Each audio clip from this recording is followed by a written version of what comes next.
It is the night before Halloween, 1938. Millions of people across the country are tuning into CBS, expecting to hear a weekly music program. Bulletin has handed me.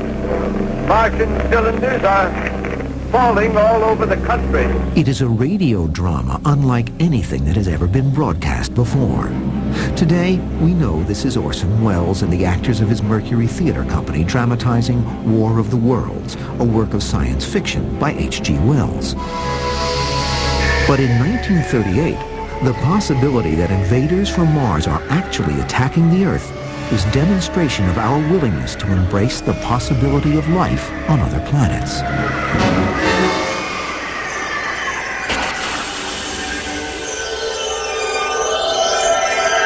It is a desire that resonates deep in the human psyche. Because for as long as humankind has looked at the night sky, we have wondered, is anyone out there?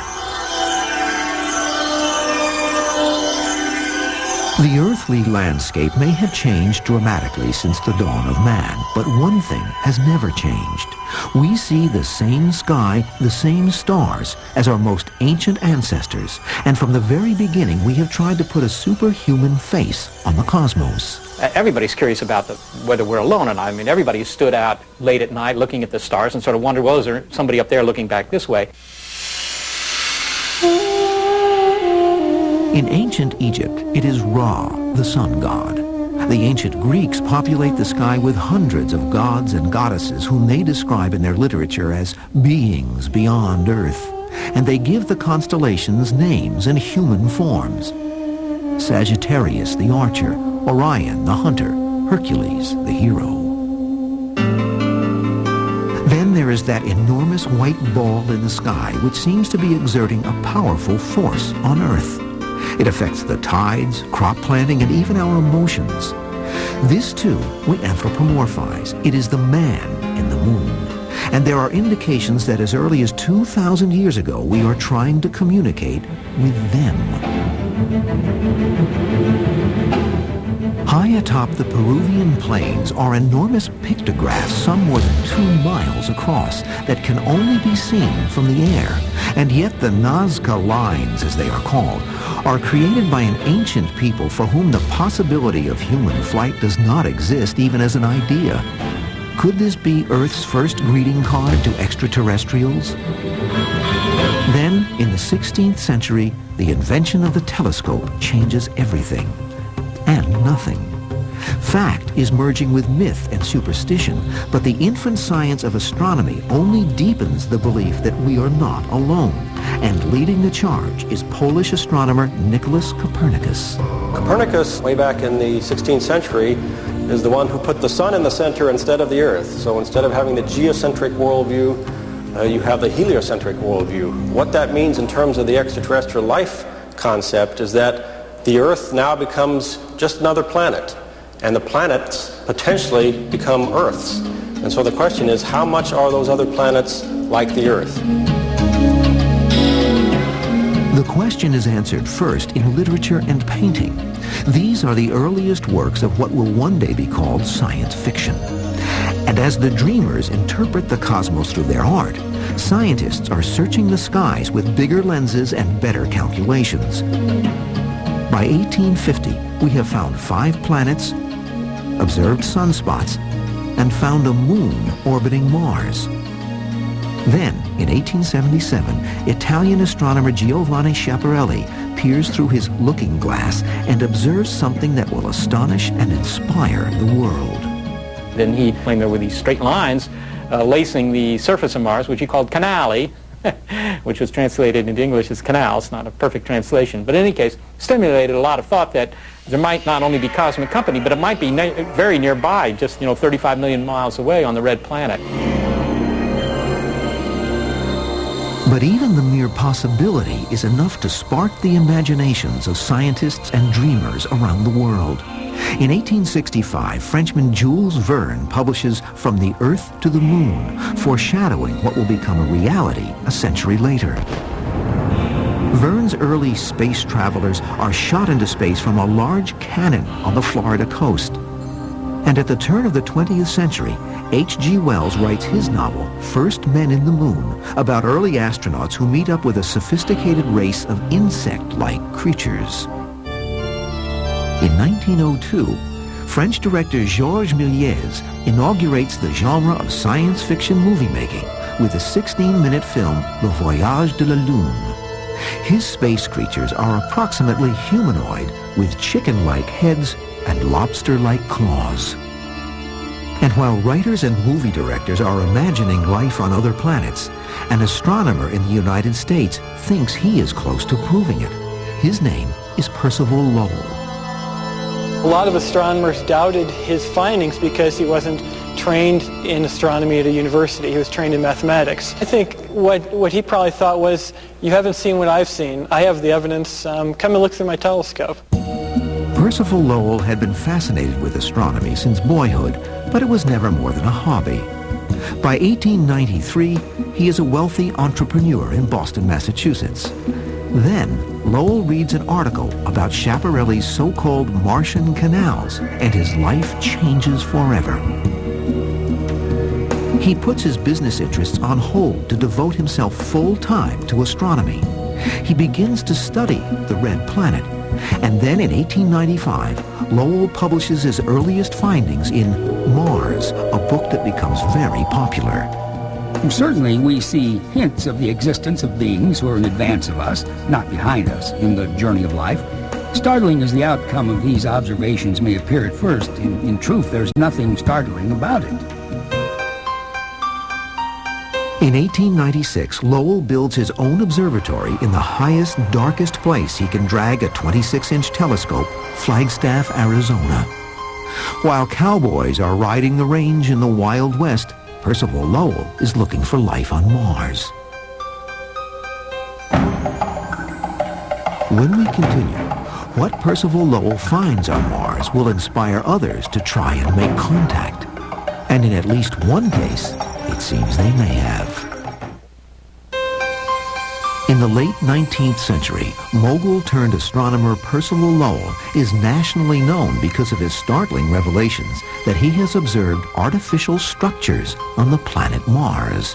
Not everybody can see these delicate features at first sight, and to perceive their more minute details takes a trained as well as an acute eye. These are the Martian canals.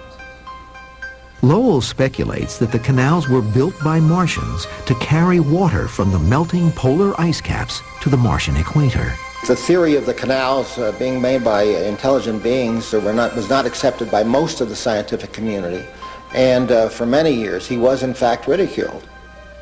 So Lowell spends thousands of hours in his observatory painstakingly drawing sketches of what he sees in his telescope. He transfers those sketches onto maps and then Martian globes. There are several things in the archives. There are all of his working papers and all of his manuscripts. The maps, the globes, those kinds of things that we have, they're a true treasure, as this observatory is a treasure, and I think we have to treat it as that. And it is during the Lowell era that other scientists are inspired to take alien hunting in a whole new direction. If we can see them, the scientists muse, maybe they can see us. At the turn of the 19th century, mathematician Carl Friedrich Gauss proposes planting broad bands of wheat in the Siberian forest to form a vast right-angled triangle as an unmistakable sign of earthly intelligence that could be seen from space. Austrian astronomer Joseph von Littrow suggests a scheme to dig a series of mile-long canals in the Sahara Desert and then set them on fire to signal to our Martian cousins. In France, scientist Charles Cros urges his government to build a gigantic mirror to reflect sunlight towards Mars. But the biggest ideas are still coming out of America. The recent discovery of radio waves in 1887 was transforming all branches of science. And the idea that something or someone out there could receive our messages or send one of their own meant we now had the possibility of communicating with other worlds. This was the dream of Nikola Tesla, a Serbian-born American physicist and engineer. Tesla was doing experiments out in Colorado Springs around 1899, and it was in the course of those experiments that he believed that he had actually detected a signal. He didn't publish anything on this until 1901 because he realized it would be very controversial, but he did publish a little article in 1901 called Talking with the Planets, and he predicted in there that this would be one of the major themes of the 20th century. In 1901, Tesla writes, "The disturbances I'd observed might be due to an intelligent control. The feeling is constantly growing on me that I had been the first to hear the greeting of one planet to another." Tesla's announcement is widely reported, but in academic circles, the idea of radio communication with outer space is greeted with almost unanimous skepticism, even ridicule. It would be another 2 decades before the idea of interplanetary communication is revived by another radio pioneer, Guglielmo Marconi. Marconi, as early as 1919, believed that he had made a detection, again by radio, from Mars. And this was played out in the pages of the New York Times during 1919 and the early 1920s. We have not the slightest proof of their origin. They are sounds. They may be signals. We do not know. Marconi himself eventually lost interest in that, and it sort of remained a mystery what these dots and dashes were that were received by Marconi. Others, carried forward with the idea that there might be something to it.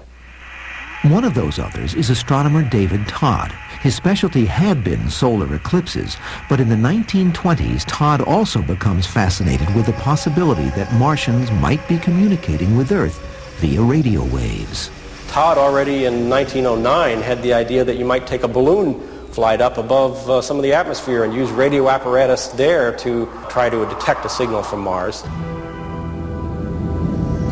David Todd thought that by putting sensitive wireless telegraph receivers aloft and away from any obstructions in the atmosphere, signals to and from Mars would come in a whole lot better.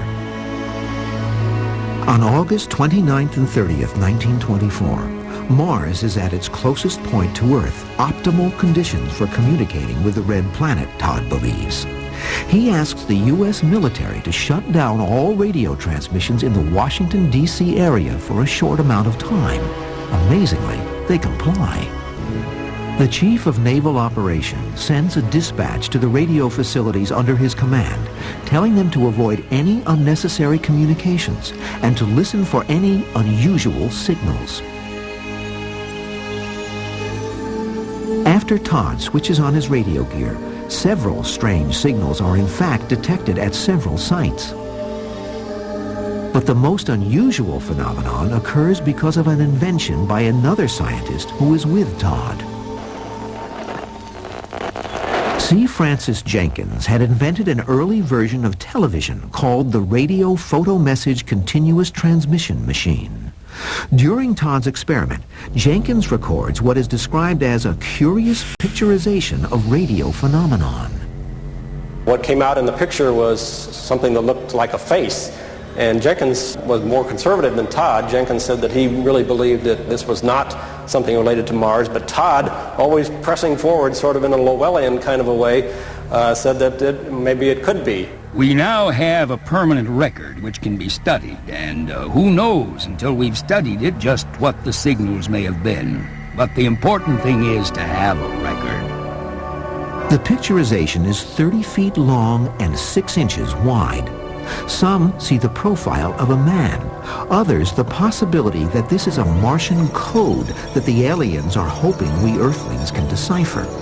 Half the film is turned over for analysis to William Friedman, the U.S. Army's chief of cryptography, who was world-renowned for cracking a number of German codes during World War I.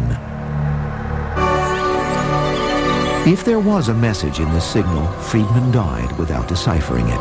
The film was found in his private papers following his death. The man who had solved so many code riddles apparently never stopped puzzling over this one.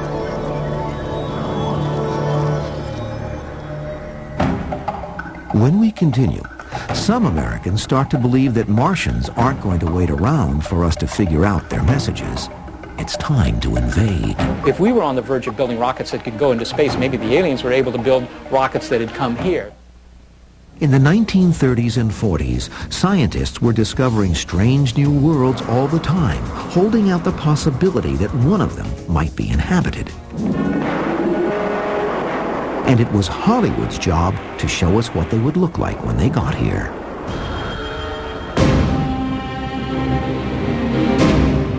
Pulp fiction had its own versions, with aliens that seemed to take on the personality of the times. Then, in 1947, a U.S. Forest Service pilot named Kenneth Arnold is flying over Washington State when he sees what he describes as flying discs. A few days later, the U.S. Army appears to confirm the possibility of alien invaders with a press release. Dateline, Roswell, New Mexico. It is the birth of the UFO era, and soon thousands of sightings of UFOs are being reported to civilian and military authorities. Movies and television fan the flames of a burning enthusiasm for the idea that beings from another planet have visited Earth and continue to do so.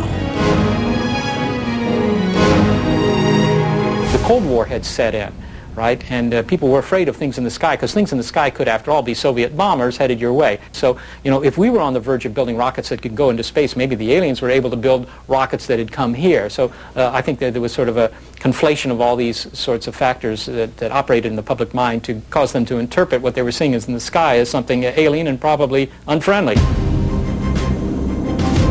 Early on, the U.S. military buys into the fervor. In 1947, the Air Force is officially and covertly investigating UFOs through its Project Blue Book. Eventually, the project will go public and then in 1969 be terminated when the Air Force concludes that there is no tangible evidence that UFOs pose a threat to national security. We've been able to explain them as hoaxes, as erroneously identified friendly aircraft, as meteorological or electronic phenomena. It does not contain any pattern of purpose or of consistency that we can relate to any conceivable threat to the United States.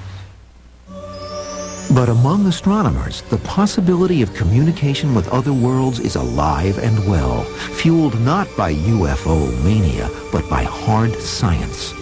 Pioneering astronomer Edwin Hubble has proven that there are galaxies beyond the Milky Way, and that the universe is constantly expanding, opening up infinite possibilities for intelligence on other planets.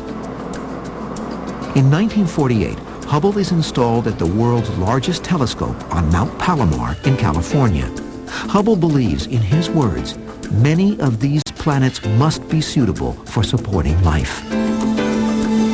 New questions are being asked about how we can determine scientifically the existence of intelligent life elsewhere in the galaxy. One of those questions is being raised by what is called the Fermi paradox. The Fermi paradox was first raised in about 1950 by the Italian physicist Enrico Fermi, and he simply asked the question, where are they? In other words, if there are so many intelligent civilizations out there in outer space, why do we not see them here on the Earth? And if you consider the time scales involved in the universe, you know, you have a universe 12 to 15 billion years old, that they would have populated the galaxy by now. We should have seen them by now. So perhaps some maverick astronomers begin to wonder, it's not a big eye in the sky that we need, but a big ear. It is called new astronomy, the belief that celestial objects radiate energy in many ways along the electromagnetic spectrum, not just optically. And new astronomers like Frank Drake step forward to study that theory. They are pioneers in what will become known as SETI, the U.S. government's search for extraterrestrial intelligence. I first became fascinated with discovering life in space when I was very young, perhaps 8 years old, when my parents told me that there were other planets, which was, to me, a bombshell. And it excited me to think that there might be other worlds like the Earth. And I wondered if there were there creatures living on them like us? What were their histories? Surely it would be a great adventure to discover those creatures.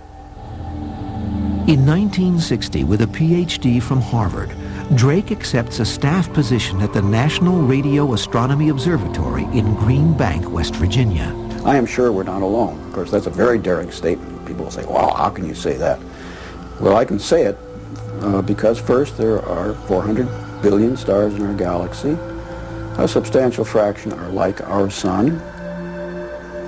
The circumstances that brought all that about were very normal circumstances. So what happened here must have happened other places. And if even then you're dubious, well, there are another 100 billion galaxies. So there is no doubt there is life elsewhere in the universe, including intelligent life. Drake sets out to test that theory during his work at Green Bank. He and others begin using the 85-foot radio telescope to listen for signals at 1420 megahertz, what's called a marker frequency or a meeting place of the hydrogen atom. Drake gives his project an unusual name. It occurred to me that Ozma was a good name because the place we were trying to find was a land far away, very difficult to reach, and populated by strange and exotic beings.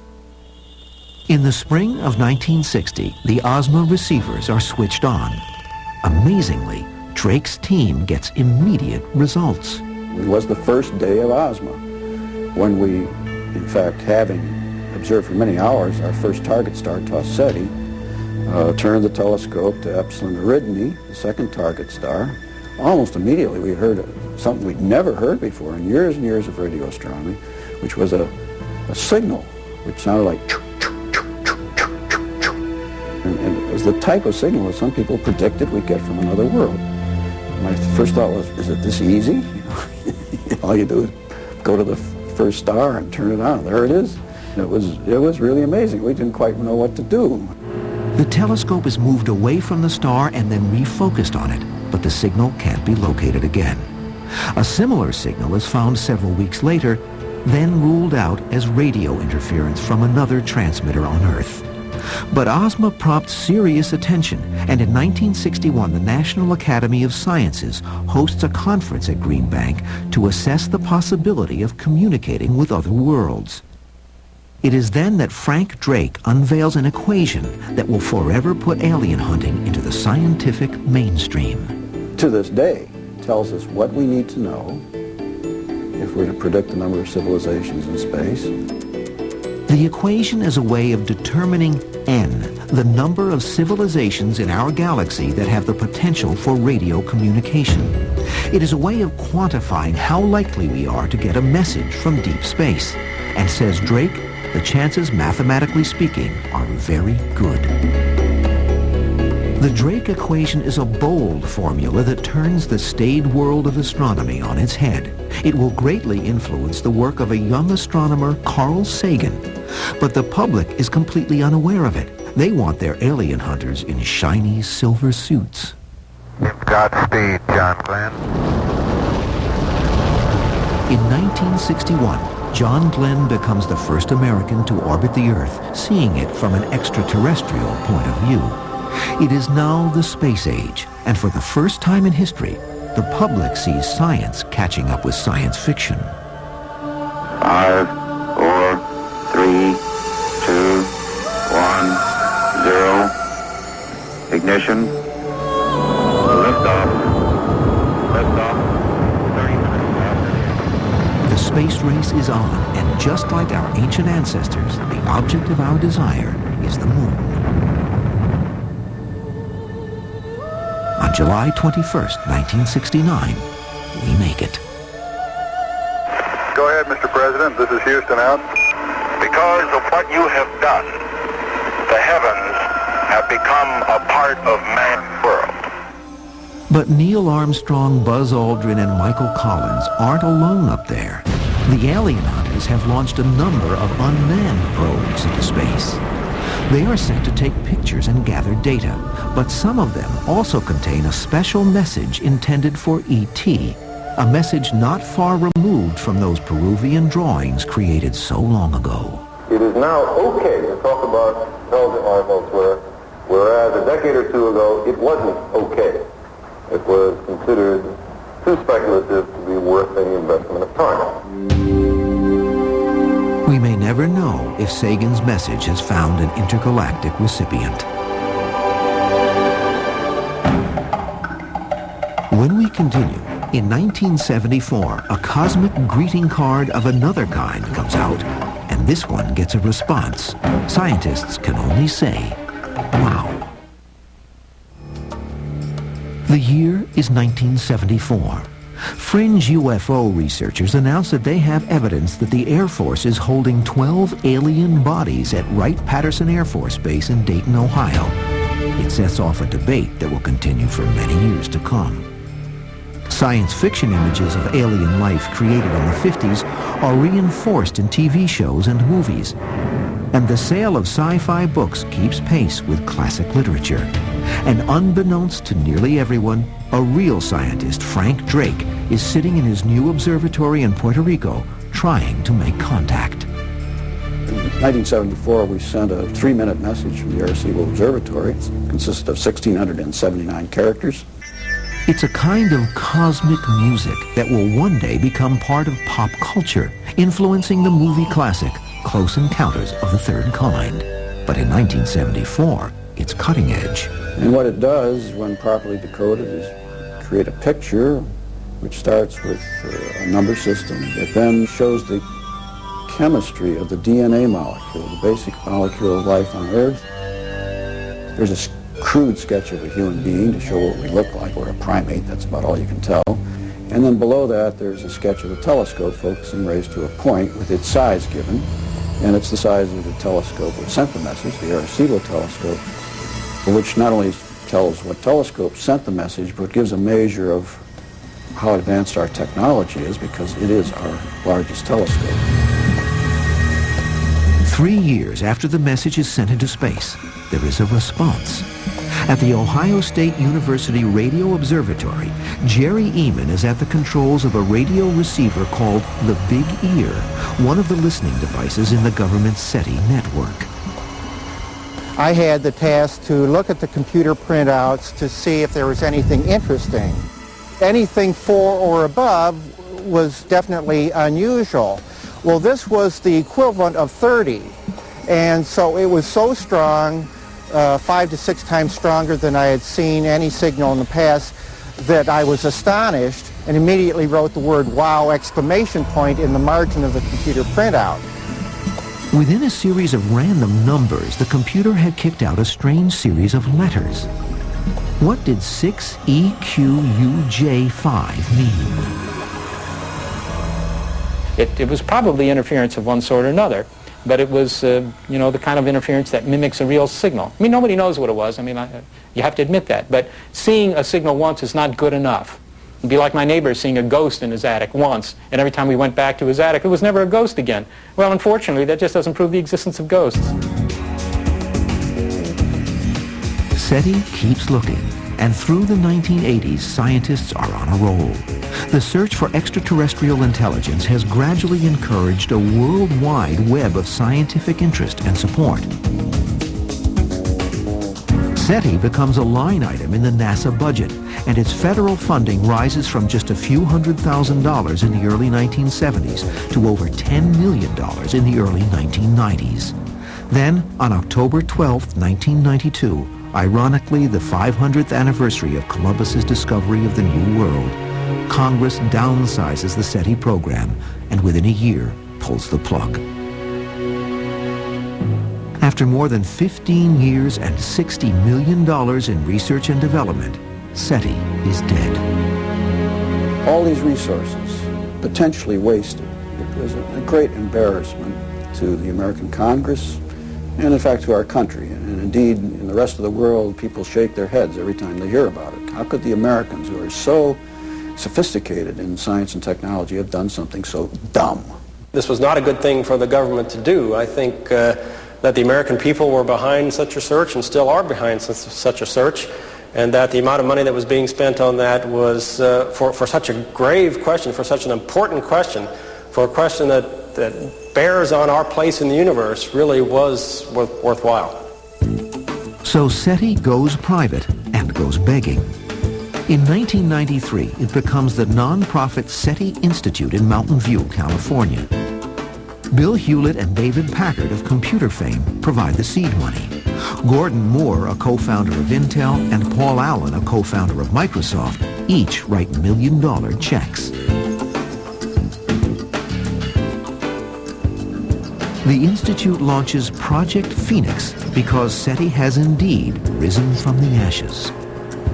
I think the knowledge that we share the universe with other intelligent creatures will change our view profoundly, but it may not happen overnight. We're definitely trying to pursue the search for extraterrestrial intelligence the way that you would pursue any other scientific exploration, and to do it credibly. And where is science fiction? Carl Sagan uses Dr. Tartar as a model for the astronomer in his book Contact, which later inspires a movie that stars Jodie Foster. In the movie, astronomers receive and decode a signal from an extraterrestrial intelligence far beyond our galaxy. Real life may not be far behind at SETI's new listening post, Frank Drake's old stomping ground, the Arecibo Radio Telescope. The most fun part of my job is actually when I get to go to the observatory. Arecibo is a very special and unique observatory. The scale of the facility is something that's really hard to appreciate from videos or seen at a distance. You have to stand there. You have to be underneath the thing or 500 feet up in the air on top of it to understand how big and mammoth this is. And then when you're there and this piece of listening equipment is there, nothing else matters. Computers at Arecibo continuously scan millions of radio frequencies looking for that peripatetic signal emanating from deep space. Tartar was at her computer terminal there one night in 1998 with SETI astronomer Seth Shostak when they think they may have found it. We got a signal that for a while looked quite interesting. Both Jill Tartar and I, we weren't saying much, but we were paying very, very close attention to what was happening. When you pass the first layer of filtering, oh well, that's happened before. But by the time you pass the second layer of filtering, that hasn't happened very often. And you really do get intrigued. It certainly occurs to you that, well, what if this is the big one, you know? Because you're not expecting the big one at that particular moment. You'll never be expecting the big one when it happens, of course. And that gives you a certain amount of pause. You wonder, well, how am I going to react to this? I mean, what if this is it? What am I going to do next? It's a little unsettling. I don't know if I have so much the, my God, it's me feeling as a reconfirmation that it really could happen. Unfortunately, in each case, it's turned out to be something particularly complex about our own technology that's fooled us. But no one's giving up yet. SETI has optimistically established a series of protocols if ET ever phones home. One is make really sure that the signal you've detected is extraterrestrial. That's point one. So it calls for confirmation, very careful confirmation. And point two is you release it immediately to the whole world. In fact, the information about the existence of an extraterrestrial technology is really quite properly the property of all humankind, that we don't intend to keep it secret. And as the search for signals from space continues into the 21st century, contact of another kind proves there is life out there, and Percival Lowell was right all along. Was Genesis a one-time event here on Earth, or is there a second Genesis out there? For centuries, astronomers have aimed their telescopes into the heavens and wondered about what was on all those faraway stars and planets. The universe is a big place. When you look at that small patch of sky and see all those galaxies, you see where we fit in the universe. But land-based telescopes have their limitations. So ever since 1964 and the first Mariner missions, we have tried to get closer to them instead of waiting for them to come to us. First stop, Mars. 1965. An Atlas rocket sends the Mariner 4 probe on a 325 million mile, 7-month journey to Mars. Mariner 4 sends back the first close-up views of a planet other than our own. Early in its history, we see evidence that it had water, that it had a thicker atmosphere, that it was very much like the Earth. So maybe it had life as well. Mariner 4 has given just a few brief and intoxicating glimpses of Mars. The dual missions of Mariner 6 and 7 in 1969 trained their cameras on the puzzling polar areas of the planet. Those white polar caps are not water ice, they're carbon dioxide ice. The dark features are not vegetation, they're dust moving around by the wind. In 1971, when Mariner 9 settles into a geosynchronous orbit around Mars, it becomes the first American spacecraft to orbit around a planet other than Earth. Within 5 years, we are strolling on the red planet, albeit by remote control. The question of life on Mars or life on any other planets in our solar system or outside of the solar system bears very much on what our place is in the universe. If we're the only ones, the only life in the universe, it's quite a different universe than if it's filled with life. By 1976, Viking 1 and 2 transmit to Earth a series of images of the vast Martian landscape. The two probes also test the soil for signs of Martian life. I was not one of those kids that read science fiction since day one, but the science of Viking has got me interested. Spacecraft lands on Mars, looks around for life, doesn't see anything, everybody's dead, there's nothing there, but all the elements needed for life are there. I thought, well, that's kind of odd. It's sort of lights are on but nobody's home sort of message. But somehow this real proof of life beyond Earth is eclipsed by the public's desire to make science and science fiction merge once more. All eyes turn to this, a seemingly artificial structure on the surface of Mars that bears a striking resemblance to a human face.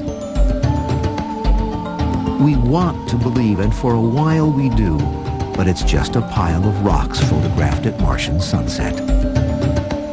Meanwhile, back on Earth, another discovery would literally rock the scientific community.